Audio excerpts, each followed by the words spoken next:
Good evening sir. Good evening, good evening.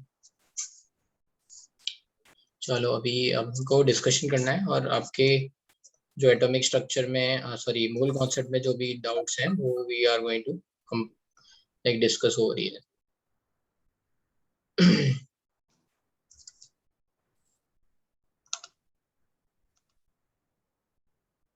Yes, तो कहाँ तक डिस्कशन हो चुका था हमारा, ये बताएगा मूल कॉन्सेप्ट में और क्या होमवर्क दिया था?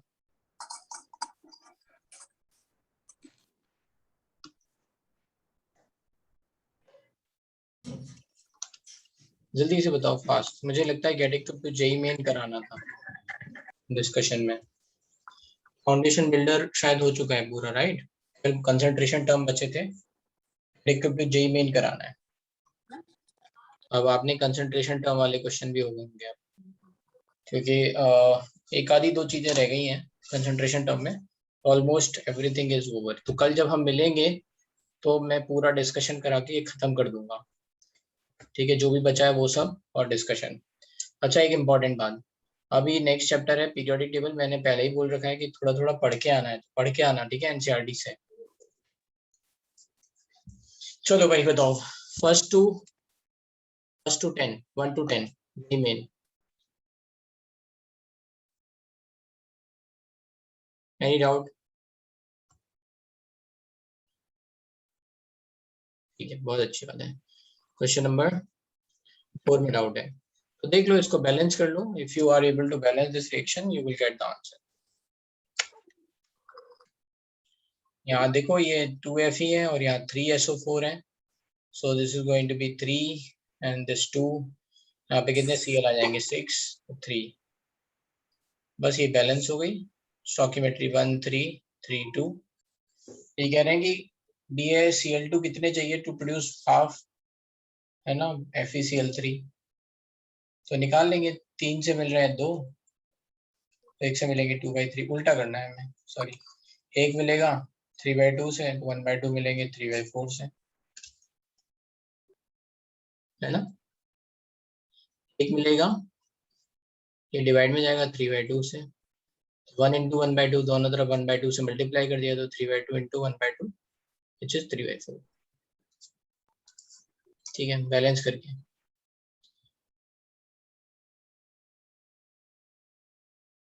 राइट, अभी और बताओ वही डाउट 10 तक, कोई और डाउट? क्वेश्चन नंबर 2 ट्राई किया है आप लोगों ने, सॉल्व किया? Question number 2, density of 3.6 molar sulfuric acid is this, by mass will be। Density पूछ रहे हैं, density will be by mass, density will be, है ना? डेंसिटी 3.6 मोलर है और डेंसिटी वो परसेंटेज बाय मास दे रखा है। क्वेश्चन थोड़ा सा घुमा के है, आ गया?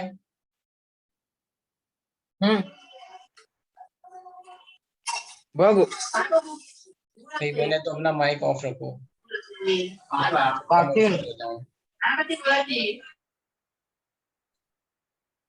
ठीक है, तो करो ये क्वेश्चन अभी। चलो क्वेश्चन नंबर 2 करो, सॉल्व क्वेश्चन नंबर 2।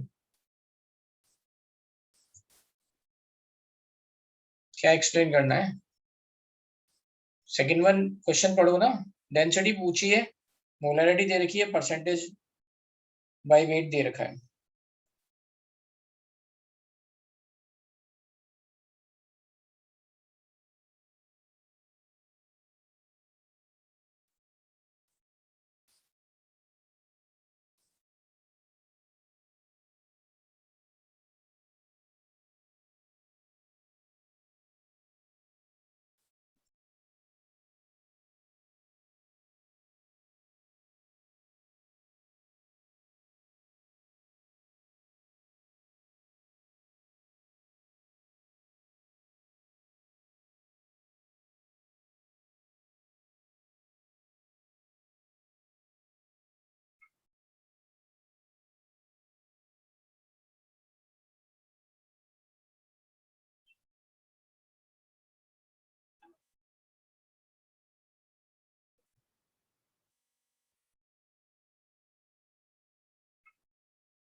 तो लेट्स से कहीं से भी स्टार्ट कर लो, चाहे आप इसकी डेफिनेशन से स्टार्ट कर लो, चाहे इसकी डेफिनेशन से स्टार्ट कर लो. So we can solve by any method. तो let's say I am going to start with this. मैं मान ले रहा हूं कि 3.6 मोल्स सल्फ्यूरिक एसिड है इन 1 लीटर सॉल्यूशन में. ठीक है. नाउ 3.6 मोल्स का मतलब कितने ग्राम हो जाएगा? 3.6 इंटू 98 ग्राम H2SO4 है. Now they are saying that this solution is nothing but 29% H2SO4 by weight. मतलब अगर 100 ग्राम सॉल्यूशन है तो उसमें 29 ग्राम H2SO4 होगा. तो इतने ग्राम H2SO4 कितने ग्राम सॉल्यूशन में होगा निकाल सकते हैं यूनिटरी मेथड से कि 1 ग्राम H2SO4 होगा 100 by 29 में. तो 3.6 into 98 ग्राम होगा H2SO4 100 by 29 into 3.6 into 98. Now this is the mass of solution. This is the volume of solution. Density निकाल सकते हैं. Mass divided by volume. Answer 7.22 आ जाएगा. और we can start with this. है ना अपोजिट. जब दो कंसंट्रेशन टर्म दे रखी हैं, एक कोई सोल्यूशन है उसको दो कंसंट्रेशन टर्म दे रखी हैं कि 3.6 मोलर है और ये 29% वेट बाय वेट भी है. किसी एक डेफिनेशन से स्टार्ट करो, दूसरे में कन्वर्ट करो. मान लो यहां से स्टार्ट करते हैं. मान लेते हैं कि 29 ग्राम H2SO4 है 100 ग्राम सॉल्यूशन में. तो मोल्स कितने होते हैं? 29 by 98. ये मोल्स होते हैं. तो मोलैरिटी क्या हो जाती है? Molarity is 29 by moles divide by volume. हमें नहीं पता है volume of solution into 1000 which is 3.6. तो यहाँ से वॉल्यूम आ जाता 29 by 98 into 1000 divided by 3.6. Now you know the volume, you know the mass of solution. You can calculate again density. Whichever way you feel like you can do it. Always remember definition, जो definition आपने लिखी हुई है वो याद रखनी है. ठीक है. चलो फर्स्ट 10 क्वेश्चन में कोई डाउट नहीं. अगर ऐसे ही पूछोगे तो पूरा डाउट क्लास खत्म हो जाएगा. ठीक है. क्वेश्चन सॉल्व करिए, नहीं किए. कितने लोगों ने किया है इसमें? मोल कॉन्सेप्ट पोल ले लेते हैं. लग से इसमें पोल नहीं हो ले सकते, छोड़ो. जिन लोगों ने राइट होमवर्क कर लिया हाथ उठाओ.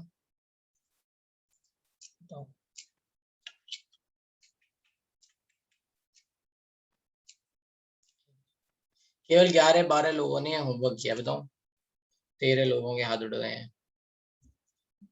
चलो अच्छी बात है. बाकी लोग नहीं पढ़ रहे हैं. पढ़ाई एक ऐसी चीज है जबरदस्ती नहीं कराई जा सकती भाई. पढ़ो, पढ़ना है पढ़ो, लगेगा टाइम. राइट. क्वेश्चन नंबर 10 कह रहे हैं element X reacts with oxygen to produce pure sample of H2O3. लिख लो reaction. 2X plus 3O gives H2O3. तो यहाँ पे स्टोकियोमेट्री क्या हो गई? 2 3 1. आप O2 भी लिख सकते हो, डजंट मैटर, है ना. लो जो किसी को अच्छा ना लग रहा हो तो 3/2 O2 ऐसे लिख लो. एनीवे तो यहाँ स्टोकियोमेट्री हो गई 3/2. तो मास रिलेशन लिख सकते हो. मान लो इसका मास है m, तो 2m reacts with 3/2 into 32 48 gram to form 2m plus 48.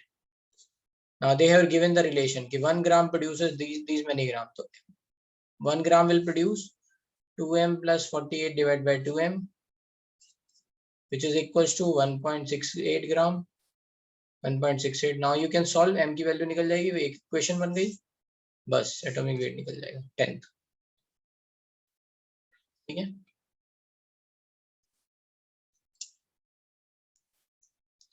चलो अभी डाउट पहले बुकलेट तो सबसे पहला काम है बुकलेट सॉल्व करना. ठीक है. मैंने मोल कॉन्सेप्ट के सॉल्यूशंस आपको शेयर नहीं किए हैं क्या? इतनी लास्ट क्लास में भी यही बात हो रही थी और तुमको बताया भी था डाउनलोड कहाँ करना है. फिर ऐसी बात क्यों कहते हो? किसको रिस्पॉन्सिबिलिटी दी गई थी सारे सॉल्यूशन डाउनलोड करने की? तो तुमने कर लिया सूरज, सारे डाउनलोड किए. इसका एक फोल्डर बनाओ, शेयर कर दो सारी फाइल्स. एक फोल्डर बना के गूगल ड्राइव पे लिंक शेयर कर दो या तो. ठीक है आज कर दो. ठीक है. या फिर सारी फाइल्स व्हाट्सएप पे शेयर कर दो. एनीवे 11th से 20, 11 to 20। हाँ लेकिन ये किसी को बताना नहीं, तो आपको है ना, मैंने बताया है ऐसा करके, right, then it is going to be kind of problem।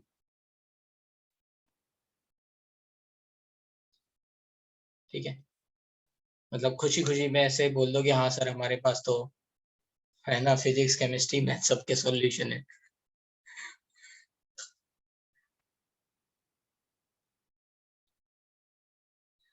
ठीक है, क्वेश्चन नंबर 8।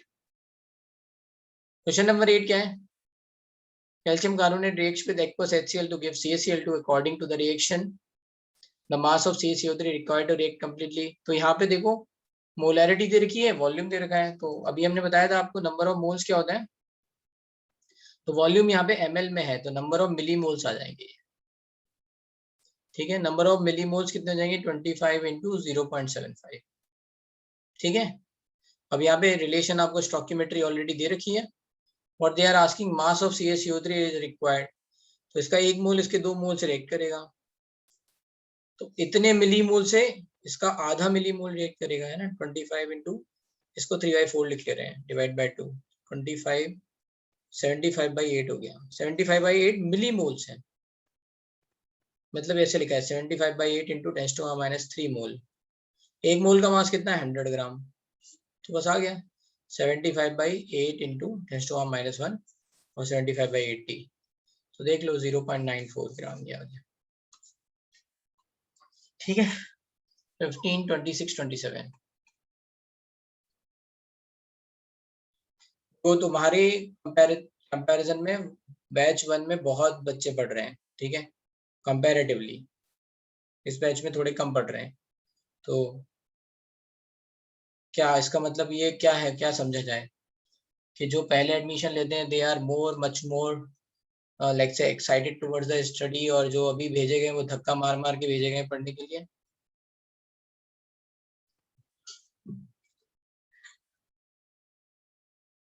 है इसका मतलब?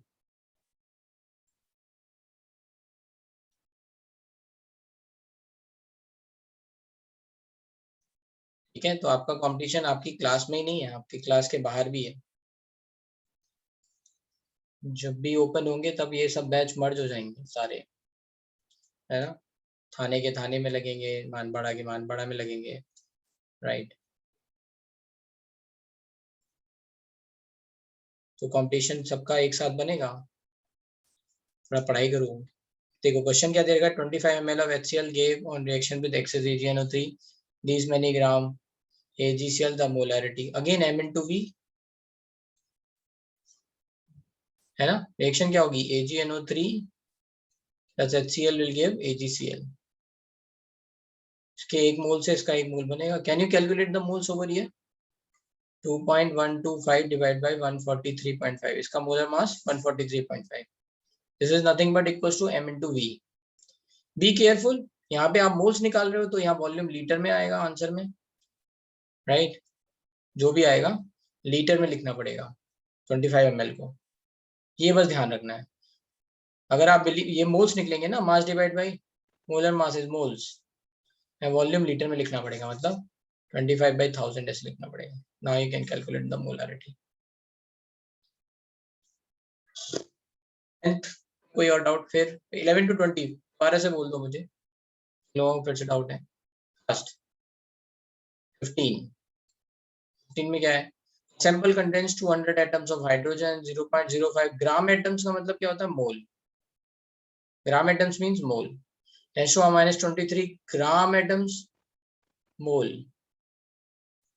What is the approximate number of total atom, 200 atom plus कितने मोल्स हैं ये 0.05 ग्राम एटम्स, मतलब 0.05 इंटू 6 इंटू 10⁻23, कितने नंबर ऑफ एटम है 10⁻⁻20 ग्राम एटम्स, तो हो जाएंगे 6 इंटू 10⁻23 इंटू 10⁻20, इतने एटम्स आ गए, तो ये कितना हो गया 200 प्लस 0.05 इंटू 6 इज 30, तो 0.3 और 3 इंटू 10⁻22 प्लस 10⁻6 इंटू 10⁻3, तो अब इनको अगर आप ऐड करोगे इसके कंपैरिजन में ये वैल्यू तो बहुत नेग्लिजिबल ही है एक तरह से, तो 3 × 10⁻²2 15 समझ में आ गया। 15 ठीक है, और कोई डाउट 15 तक और कोई doubt? 13th, the mixture of KBr and NABr weighing this was treated with aqueous Ag plus all the bromide ion were recovered as this, the weight of KBr in the sample. तो ये mixture analysis है, थोड़ा lengthy रहेगा, ठीक है। तो let's से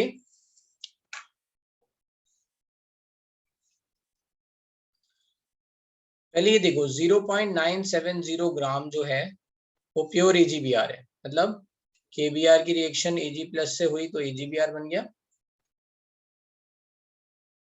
और KBr की NABr की रिएक्शन भी Ag प्लस से हुई तो भी AgBr बन गया। तो यहाँ से जितना KBr में Br होगा, जितना NABr में Br होगा, सारा का सारा AgBr में कन्वर्ट हो गया।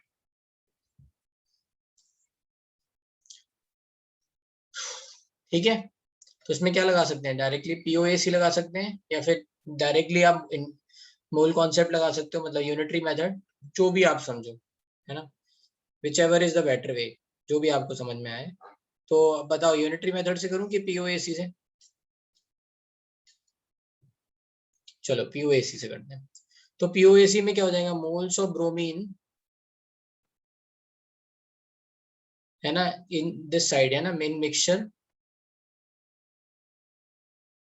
Equals two moles of bromine, है ना, इन AgBr ना, इन प्रोडक्ट।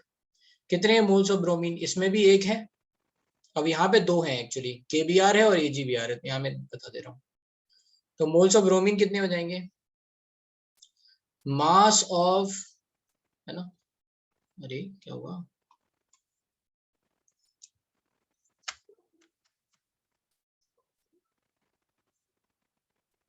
मना कर दिया इसने लिखने से, दूसरे में लिखते हैं।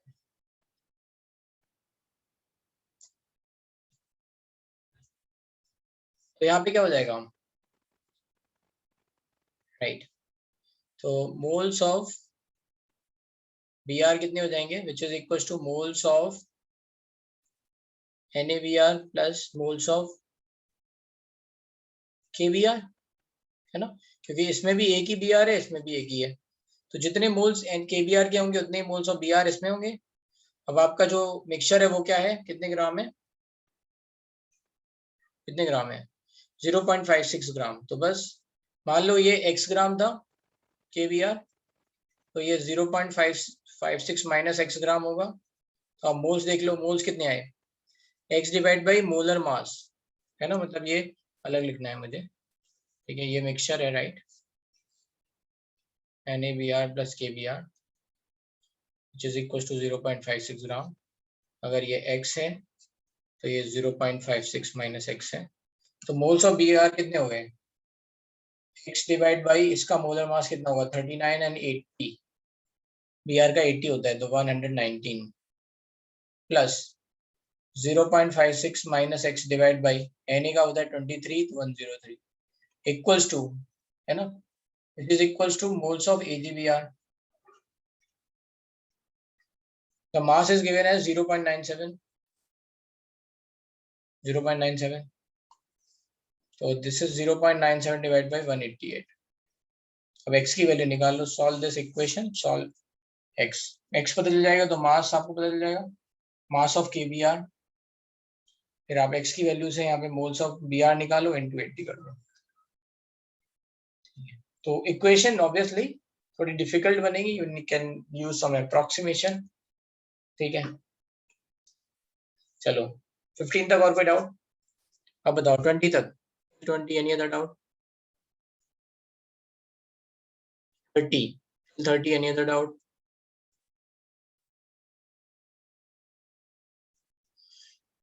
30 तक, अभी 30 तक, 30 से आगे नहीं जाना है।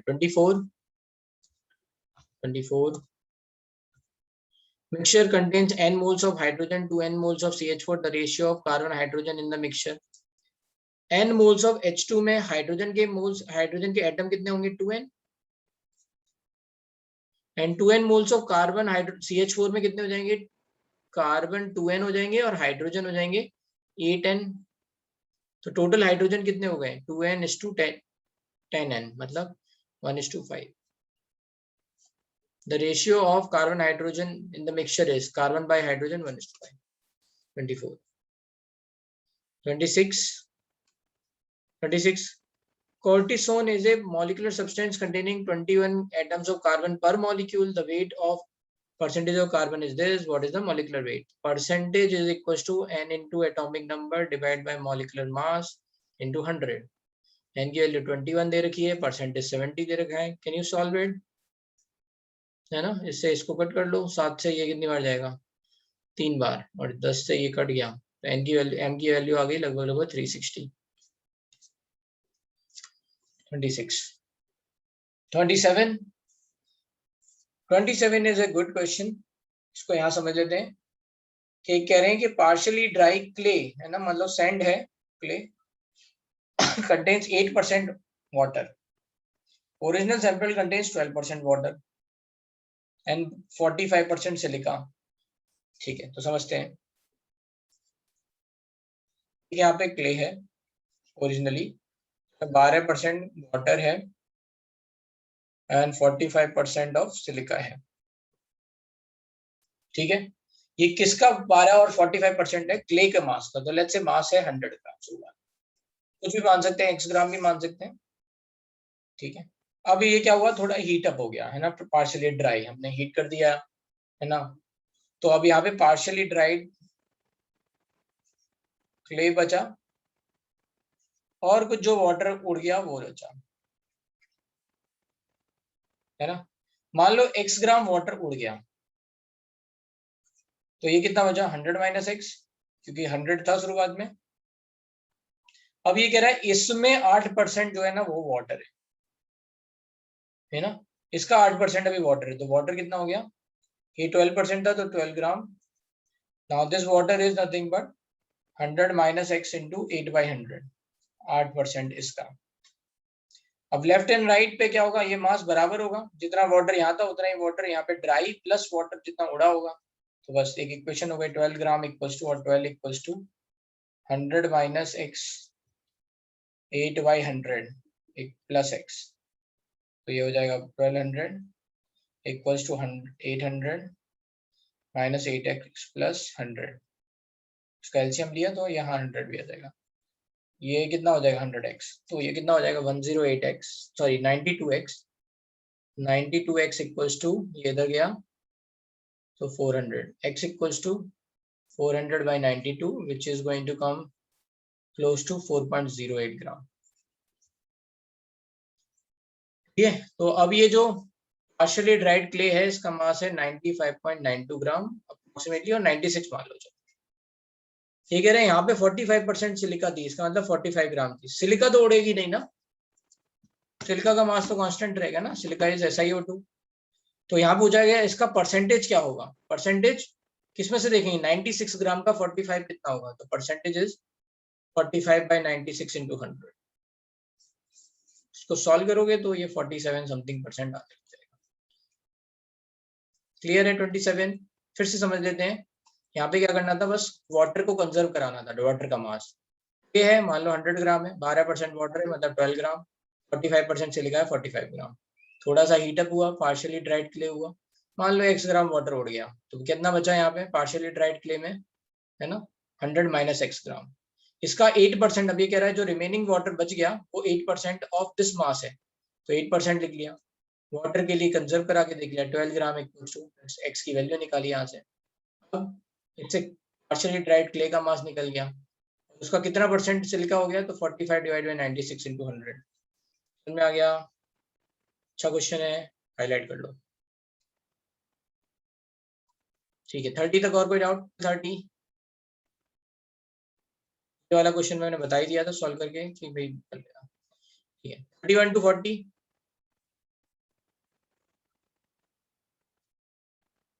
31 में बताया नहीं था भाई एक क्लास में अगर मान लो एक मोटा सा बच्चा आ जाता है तो उसका वेट एवरेज क्या हो जाएगा? मान लो एक क्लास में 10 बच्चे, एक जो सबसे पतला बच्चा है उसको हटा के एक मोटा सा बच्चा आ जाता है उसमें, तो वेट क्लास का वेट एवरेज क्या हो जाएगा? बढ़ जाएगा ना?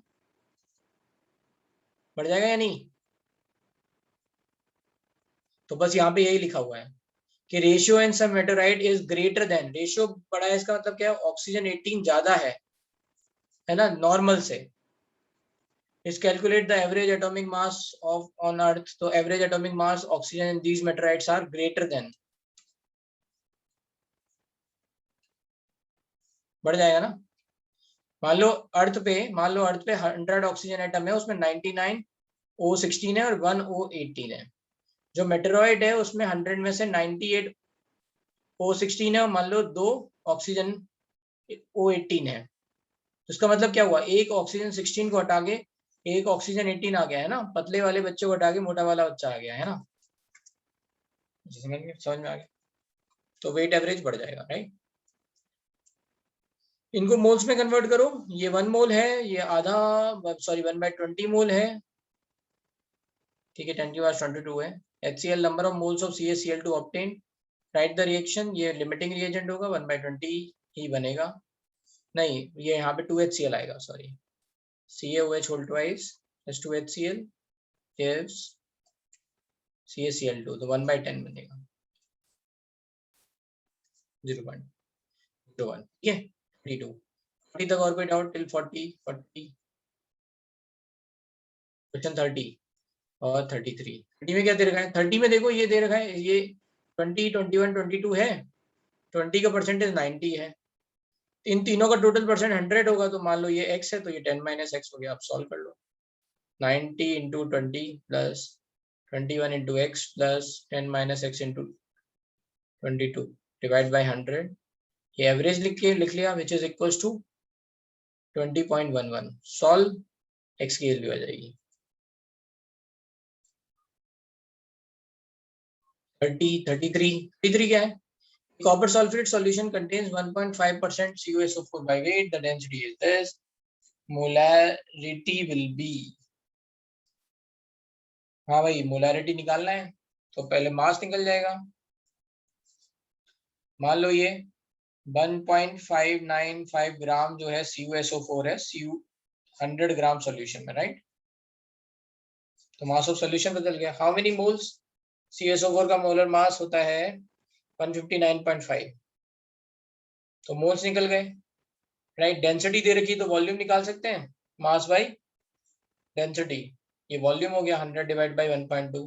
Now you know the volume, you know the let's say moles, can you calculate molarity? हो जाएगा 33, 38, 40। अरे रुको भाई, एक सीक्वेंस में चलने दो, है ना, फाउंडेशन बिल्डर सब्जेक्ट के बाद में आएंगे ना, आपने तब सॉल्व नहीं किया था जब डिस्कस करा रहे थे, अभी ये पहले तो कर लें ये सब। 38, what is the total number of atoms present in 25 milligram of camphor? तो देख लो भाई इसका मोलर मास कितना होगा। टोटल नंबर ऑफ एटम्स पूछ रहे हैं, एक मॉलिक्यूल में कितने एटम है? 10, 16 और 1, 27 है। तो पहले मोल्स निकालो, 25 मिलीग्राम 10⁻³ डिवाइड बाई इसका मोलर मास जो भी आएगा, है ना, m, इससे मोल्स निकले इंटू Na मॉलिक्यूल्स निकले इंटू 27 एटम्स निकले। क्लियर है? 38, 40 and ore contains 1.34% of mineral argentite Ag2S by weight। इसका मतलब क्या है? 100 ग्राम ओर में 1.34 ग्राम Ag2S है। How many gram of this ore would have to process in order to obtain 1 gram of pure silver? अब देख लो 1.34 में Ag कितना है, तो आपको Ag2S का मोलर मास पता है, 108 into 2 plus 32 which is 248 ग्राम। तो 248 ग्राम में सिल्वर कितना होता है? 216 ग्राम, है ना। Ag2S के 1 मोल मतलब 248 ग्राम में 216 ग्राम सिल्वर होगा, राइट। ठीक है, ये कह रहे हैं कि ये कितना ग्राम हमें प्रोसेस करना पड़े और कि हमें 1 ग्राम सिल्वर मिल जाए, ठीक है। तो ये रिलेशन मिल गया, 248 में 216 ग्राम होता है, तो 1 ग्राम सिल्वर कितने में से होगा? कितने में होगा? है ना, 248 डिवाइड बाई 216 ग्राम में, इसको सॉल्व कर लो, है ना, जो भी है। तो ये 30 कितना बचा, 32 और ये 21 के साथ आएगा, तो ये 1.15 कुछ आएगा, ऐसा कुछ, है ना। 1.15 ग्राम, 1 ग्राम 1.15 ग्राम में 1 ग्राम होता है, ठीक है। अब यहाँ से एक रिलेशन ये पता है, 100 ग्राम और में 1.34 ग्राम होता है, तो 1.15 ग्राम कितने में होगा, 100 बाई 1.34 इंटू 1.15, इतना समझ में आ रहा है।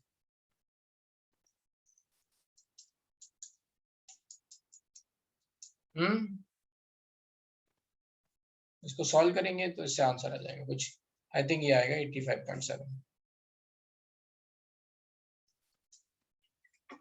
या फिर यहां से भी कर सकते थे, उल्टा कर लेते,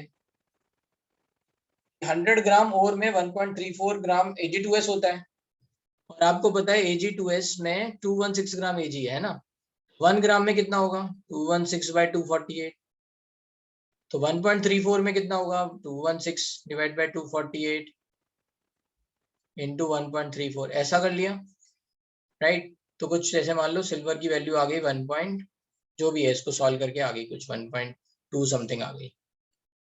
now you build this relation कि 100 ग्राम और में 1.2 ग्राम प्योर सिल्वर है, तो 1 ग्राम सिल्वर कितने में होगा, अपोजिट भी कर सकते हो।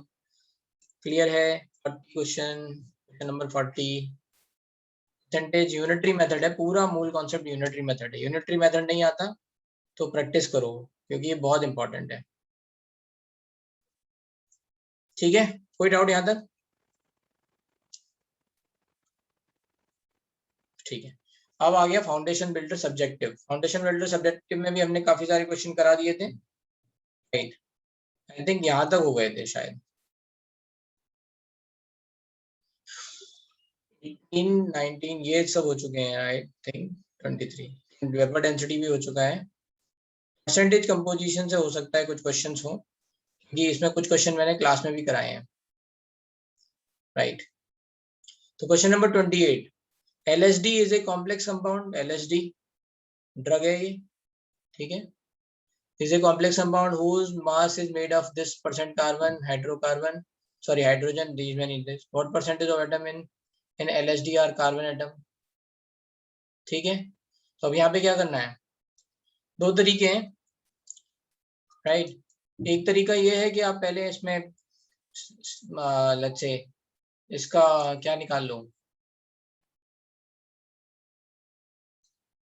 एम्पेरिकल फॉर्मूला निकाल लो। एम्पेरिकल फॉर्मूला निकालने के बाद देख लो कि टोटल नंबर ऑफ एटम्स में कितने कार्बन एटम है, ठीक है। तो इससे आ जाएगा, पहले सिंपलेस्ट रेशियो निकाल के देखो। तो 74 divide by 12 is 6 point something, ये 8 7 पॉइंट समथिंग है। ये नाइट्रोजन डिवाइड बाई 14 करेंगे तो 0.9 समथिंग, 4 पॉइंट तो ये 0.3 समथिंग, राइट। तो ये आ जाएगा 1, ये 3, और इससे मतलब एग्जैक्ट वैल्यू से फिर करना पड़ेगा, तो 20 ऐसे कुछ करके आएगा, देख लेना, राइट। कोई सेकेंड मेथड नहीं है, यही मेथड है वैसे। उसमें पूछा गया परसेंटेज आइटम्स इन LSD आर कार्बन आइटम्स, कैसे निकालोगे, टोटल नंबर ऑफ आइटम्स तो निकालने पड़ेंगे ना, एम्पेरिकल फॉर्मूला निकालना पड़ेगा,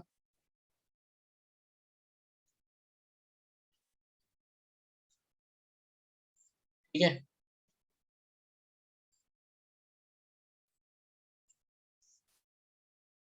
एक और मेथड हो सकता है, वो ये है कि लेट्स से ये लिखा है 74.27, ये लिखा है 7.79 बाई 12, ये 1, ये 12.99 डिवाइड बाई 14, और ये कितना है 4.95 डिवाइड बाई 16। इन सबका एलसीएम ले लो, सबका एलसीएम ले लो, 12 14 16 का कितना आएगा, है ना, 4 इंटू 3 इंटू 7 इंटू 4, ये आएगा 12 इंटू 28, उससे मल्टीप्लाई कर दो, 28 से मल्टीप्लाई, है ना, 28 इंटू 12 से मल्टीप्लाई किया, तब ये फिर एक रेशियो बन जाएगा। फिर आसानी से आप रेशियो बना के, मतलब उसमें भी फिर आपको टाइम लगेगा।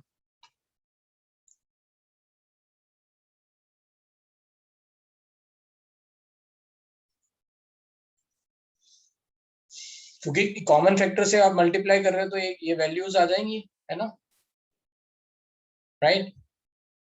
फिर आप इसमें से सबसे स्मॉलेस्ट को डिवाइड करो, है ना। तो यहाँ पे हो गया 28 इंटू 12, ये 28 इंटू 12, ये 28 इंटू 12, कट करते जाओ, यहाँ पे ये हो गया 74.27 इंटू 28, 12.99 इंटू 24, फिर वही है 7.79 इंटू, इसमें तो 28 इंटू 12 ही रहेगा, और ये 4.95, 12 से जाएगा ये कितना, 4 से 3, 4 7 21, 21। अब इसमें सबसे कम यही है, इसको डिवाइड करो इन सब में, ठीक है। फिर इससे एक रेशियो बनेगी, तो ये एक आएगा, वही बात वही है, घुमा फिर आके आप कैसे भी पकड़ लो, it is going to be some same thing.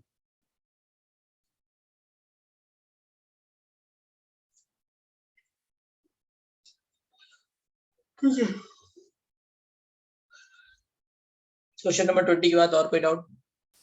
30 तक, 30 भी करा दिया है क्लास में। 21, क्वेश्चन नंबर 21,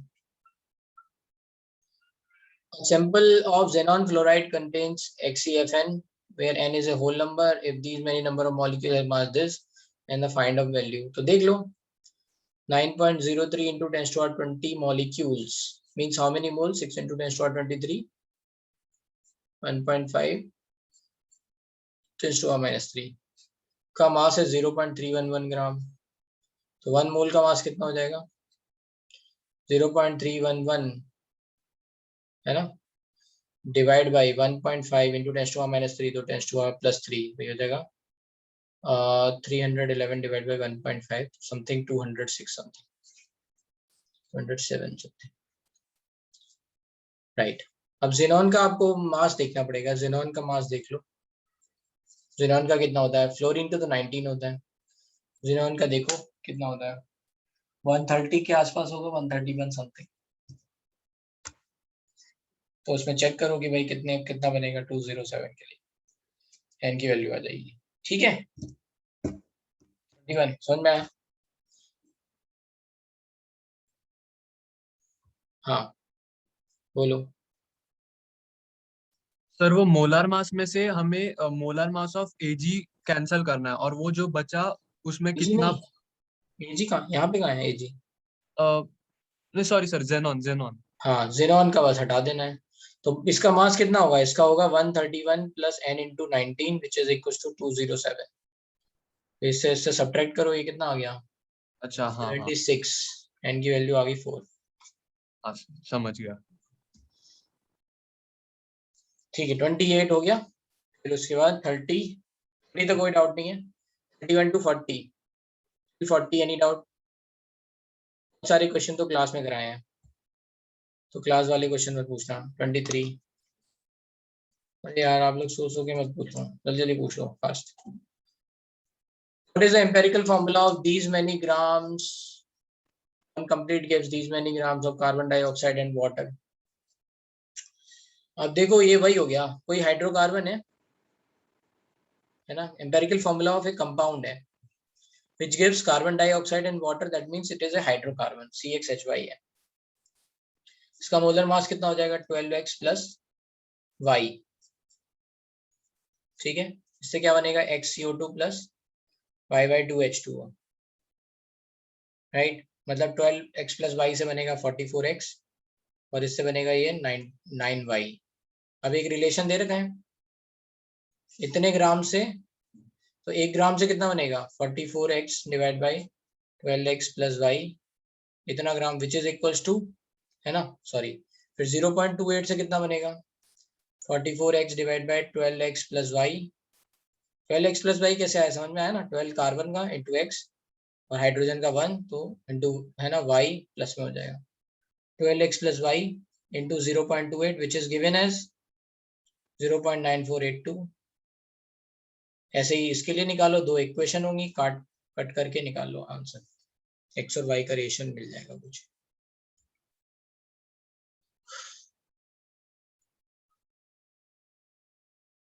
ये क्वेश्चन बता चुके हैं, ठीक है, राइट। ये 30, 35, 40 तक कोई डाउट? 40 till 40.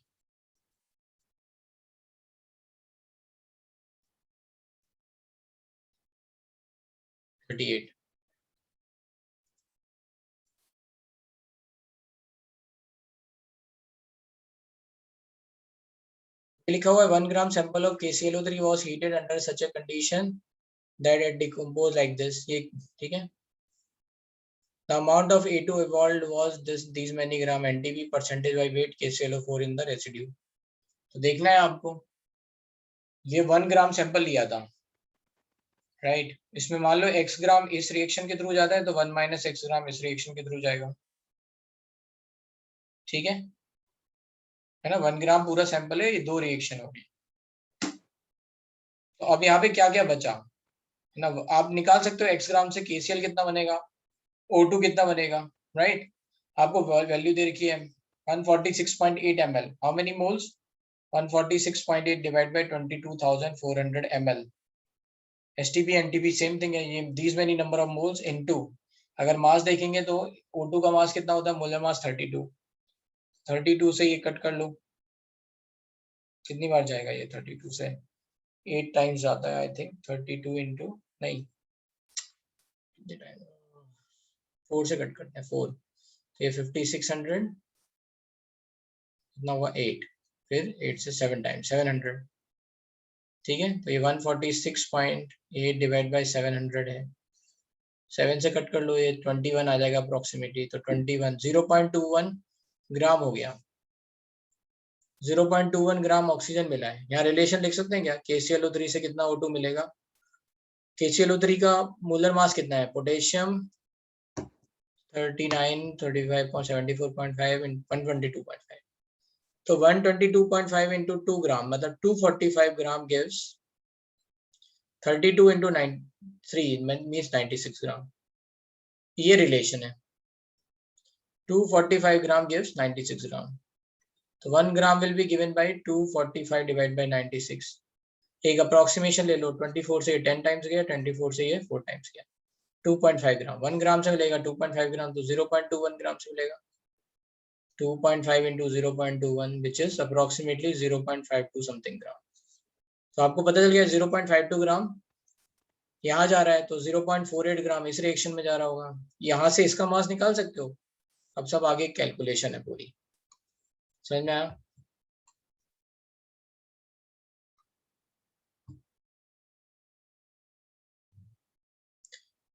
फोर्टी थ्री का आइडिया.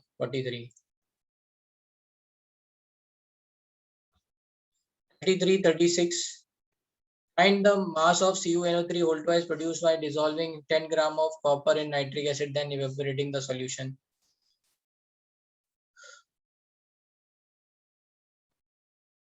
तो देख लो कॉपर प्लस HNO3 यही बन रहा होगा. CuNO3 whole twice plus 3H2O जो भी है. ठीक है, ये बन रहा है. इसको बैलेंस कर लो. आपको इसको बैलेंस करना है मेनली नाइट्रोजन को. तो ये कितना हो गया 2 आ गया. ठीक है,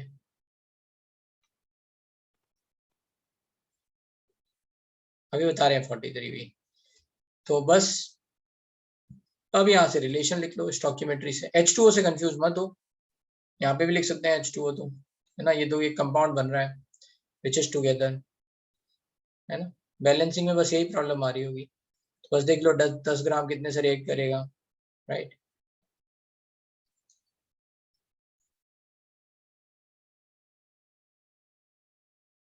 ओके 33 के बाद क्या पूछा है तुमने? एक मिनट रुक जाओ भाई, बहुत सारे क्वेश्चन हैं अभी.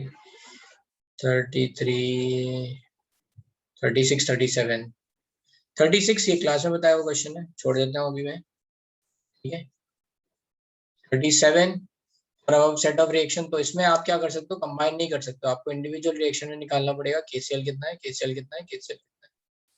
ठीक है, ये 36 37 क्लास में कराया हुआ है. ठीक है, फिर 38 बता दिया. For how much quantity of zinc will have to be reacted to excess. तो ये रिएक्शन आपको आपने पढ़ी होगी. Zn plus 2HCl gives ZnCl2 plus H2. To produce sufficient hydrogen gas. अब ये कह रहे हैं जितनी हाइड्रोजन गैस यहाँ से निकलेगी is completely reacting with H2O to obtain by decomposing this KClO3। ठीक है, तो अब यहाँ पे 2-3 रिएक्शन हो गए एक तरह से। पहले कह रहे हैं जिंक कितना रिएक्ट करना चाहिए HCl से सो दैट यहाँ से सफिशिएंट हाइड्रोजन मिले which is going to completely reacting with, है ना, ऑक्सीजन जो कि इससे मिल रही है KClO3। KClO3 को हीटअप करते हैं तो ये अच्छा क्वेश्चन है। KClO3 को हीटअप करते हैं तो क्या बनता है KCl + 3/2O2। तो अब यहाँ पे देख लो KClO3 कितना है 6.125 है, 6.125 डिवाइड बाय 122.5, ये कितना होगा, है ना, इसको सॉल्व कर लो, राइट। ये इसका आधा हो गया है ना, मतलब 1 जैसे 61.25 हो जाएगा तो ये इसका आधा हो जाएगा, राइट। तो ये हो जाएगा 1/20, 1/20 है ना, एक से बनता है 1.5, तो 1/20 से मिलेगा बनेगा 1.5 × 20 विच इज 3/40, 3/40 मोल्स बन गए। अब रिएक्शन क्या है, H2 + O2 gives H2O। Completely react करना है तो यहाँ 2H2 react with O2 to form 2H2O। तो इसके 2 मोल एक से रिएक्ट करेंगे तो 3/40 से रिएक्ट करेंगे 3/20। अब यहाँ रिएक्शन देख लेते हैं, है ना, 3 रिएक्शन है एक्चुअली। 3/20 के लिए स्टोइकियोमेट्री क्या है, 1 ही है। 3/20 से रिएक्ट करने के लिए 3/20 चाहिए। क्या कह रहे हैं, how much quantity of zinc have to reacted, तो 3/20 × 65, तो 195 divide by 20 which is equals to 9.75 gram. ये आ गया आंसर। क्लियर, समझ में आया। यहाँ से हाइड्रोजन निकली, यहाँ से ऑक्सीजन निकली, ये कह रहे हैं ये दोनों कंप्लीटली रिएक्ट करेंगे तो ये रिएक्शन होगी। बस पहले यहाँ से निकाल लो कितने मोल्स H2 निकले, तो यहाँ से निकाल लो O2 जितने निकले उसके हिसाब से H2, और ये H2 कहाँ से आए होंगे, जिंक से आए होंगे। ठीक है, 40 हो गया। ओके, अभी और क्या था क्वेश्चन आगे, 43 बताना था, राइट।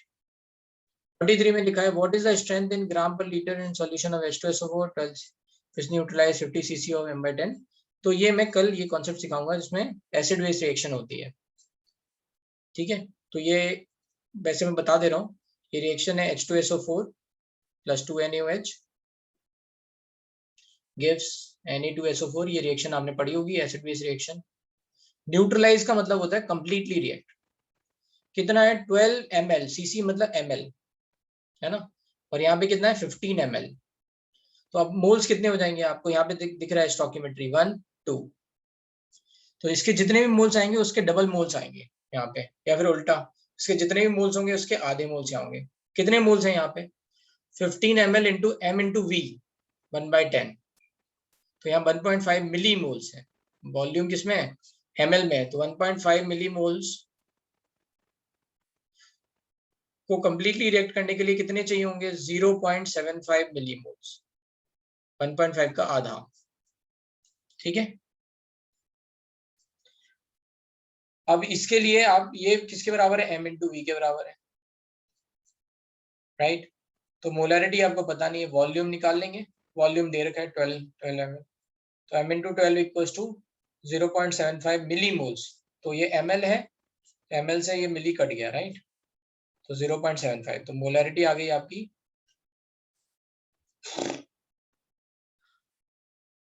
है ना, ये आ गई आपकी क्या 0.375 को 3/4 लिखते हैं इंटू 1/12, तो 3/48 और 1/16, ये मोलरिटी आ गई।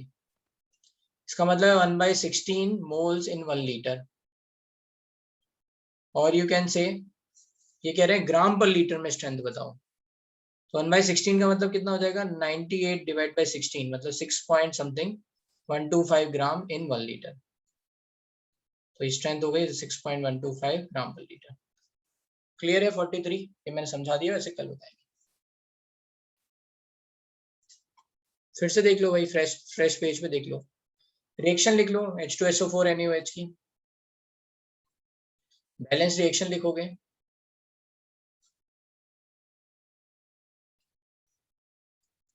स्टोइकियोमेट्री क्या है 1 2। अब मोल्स क्या होते हैं, मोल्स होते हैं m × v के बराबर। तो NaOH के मोल्स कितने हैं 1/10 × 15 ml, so this is 1.5 millimoles. आपको स्टोइकियोमेट्री पता है, 1 से 2 रिएक्ट करेगा तो 1.5 × 10⁻³ मोल से रिएक्ट करेगा, 0.75 into 10⁻³ मिली मोल्स को मैंने ऐसे लिख लिया। अब ये किसके बराबर होगा? ये भी होगा molarity into volume, molarity into volume is equals to 0.75 into 10⁻³ molarity पता नहीं है बट वॉल्यूम पता है 12 ml, 12 ml मतलब 10⁻³ लीटर, 0.75 तो ये 10⁻³ कट गया तो m की वैल्यू आ गई 0.75 को लिख सकते हैं 3/4 into 1/12 तो ये कट गया 4 तो 1/16 ये आ गई मोलैरिटी। स्ट्रेंथ को कन्वर्ट कर लो मोल्स में तो 1/16 मोल्स इन 1 लीटर लिखा है ये, दैट मींस 98 बाई इसका मोलर मास कितना होता है H2SO4 का 98 डिवाइड बाय 16 मतलब 6.125 ग्राम इन 1 लीटर। समझ में आ गया? राइट, ठीक है।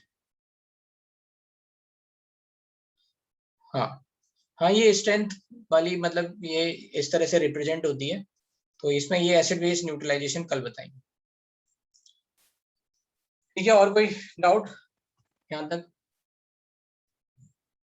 ये द डाउट टिल 46 है what weight of CuSO4 must be taken to make 0.5 liter of 0.01 molar CO2 plus ion concentration। अब यहाँ पे ही देख लो what weight कह रहे हैं, बताओ एक मॉलिक्यूल में कितने CO2 प्लस होंगे? एक, तो एक मोल में कितने होंगे? एक मोल। यहाँ पे मोलैरिटी दे रखा है, वॉल्यूम दे रखा है, तो जितने मोल CO2 प्लस आयन के होंगे उतने मोल CuSO4 के होंगे। कितने मोल्स हो गए? 0.01 इंटू वॉल्यूम लीटर में दे रखा है तो मोल्स आ गए, तो ये 10⁻², ये 5 इंटू 10⁻1, 5 इंटू 10⁻³ मोल्स आ गए। तो 5 इंटू 10⁻³ मोल CuSO4 के भी होंगे, इसका मोलर मास लिख लो, उससे मल्टीप्लाई करके मास आ जाएगा 47। ठीक है, ये मिक्सिंग वाले क्वेश्चन कल बताएंगे, इसमें ये मिक्सिंग है, ये वहां पे भी मिक्स हो रहा है ना, तो ये कल बताएंगे। कुछ कुछ पार्ट रह गया है। अब ये आशीष का क्वेश्चन था, पानीग्राही है यहाँ पे या चले गए?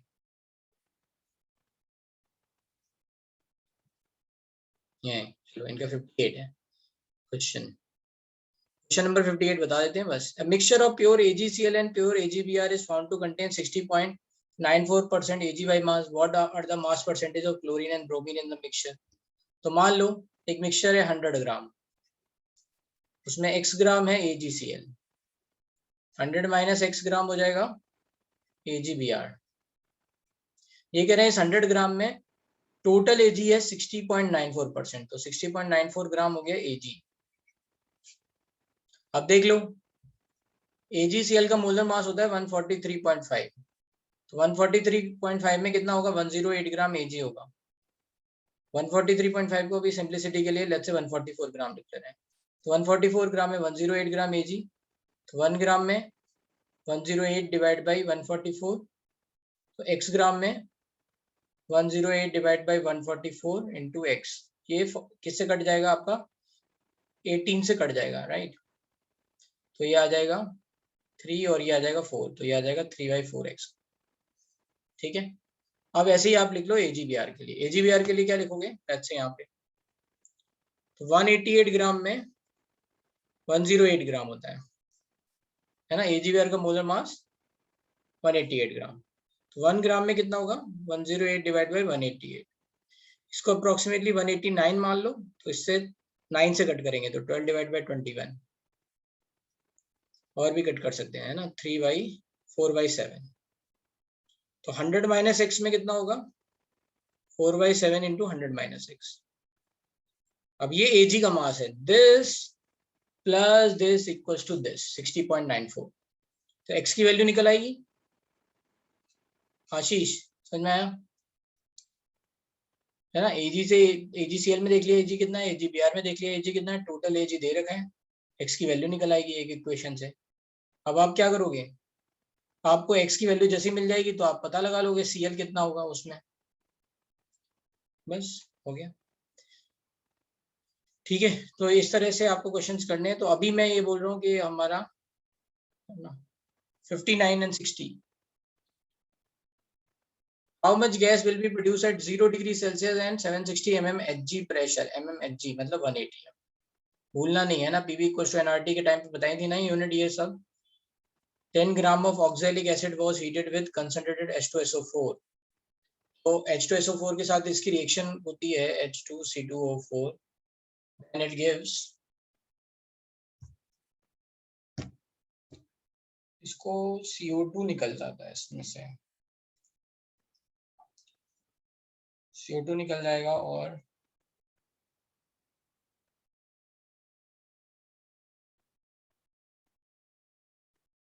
एक बार देखता हूँ, शायद ये वाली रिएक्शन होती है, but I am not sure. ठीक है, ऐसी कुछ होती है। ठीक है, H2O plus CO2 plus CO, एक बार देखनी पड़ेगी रिएक्शन। ठीक है, 10 ग्राम ऑक्सैलिक एसिड से यहाँ देख लेंगे कितने ग्राम ये बनेंगे, कितने मोल्स बनेंगे, राइट। मोल्स देख लेंगे, 10 डिवाइड बाई इसका मोलर मास H2C2O4 90 आता है आई थिंक। तो यू कैन राइट कि 1/9 मोल बनेंगे, इसके 1/9, इसके 1/9, तो 3/9 मतलब 1/3 मोल्स बनेंगे सब गैसेस के। नहीं, H2O को लिक्विड ही मानेंगे आई थिंक, तो ये आ जाएगा 2/9, राइट, 2/9। ठीक है, बस अब ये दे रखा है STP कंडीशन, तो 2/9 इंटू 22.4, तो देख लो इससे आंसर कितना आएगा। ठीक है, 5 लीटर के आसपास आ रहा है क्या, चेक करो, 4 पॉइंट समथिंग, तो मतलब हमारा आंसर सही है, रिएक्शन भी सही है, वरना रिएक्शन देखनी पड़ जाएगी।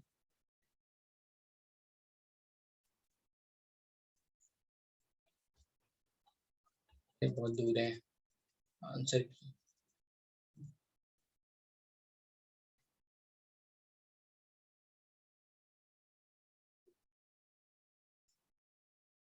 हाँ, यही आ रहा है ना, 5 लीटर के आसपास।